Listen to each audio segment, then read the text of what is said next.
some more advice from John Murray from the 1870s, where we get some hints of those larger social and political currents that were part of 19th century history and still have an impact on the Egypt of today.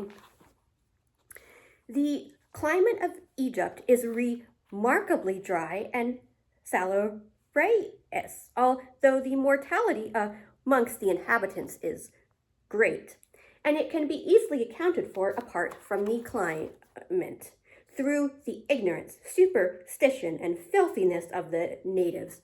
There is an excessive infant mortality, and the death rates amongst the young and adult Egyptians is greatly increased by the privations, hard work, and exposure they have to endure.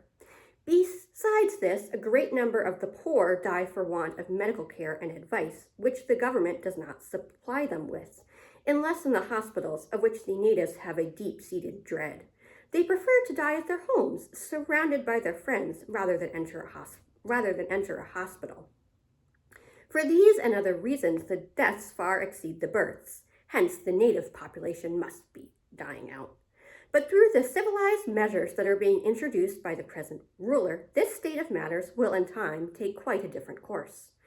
Except the delta and low sea coast towns, the country is quite exempt from low fevers and diseases of the chest.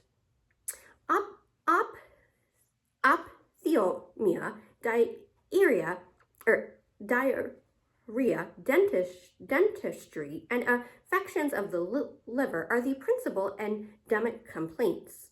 Only 2 or 3 months of the year can be called unhealthy, and that not to any great degree. But about every 10 years, a severe epidemic sweeps over the country and depopulates whole districts. Formerly, it used to be the plague, but in later years, it has taken the type of cholera, which up to the present day would find a favorable nidus for propagation in the pestiferous houses of the towns and in the personal dirtiness of the fellaheen. When an epidemic breaks out, it generally rages for 3 or 4 months. All business is suspended, and Europeans and others flee the country, to return again after the danger is past. Occasionally, also, murrain is prevalent as an epidemic among the cattle, and vast numbers of them are destroyed by it. An extremely low Nile is apt to produce disease both in man and beast. Thus, cholera and murrain may both exist together, as in 1865. Stay tuned for more tidbits.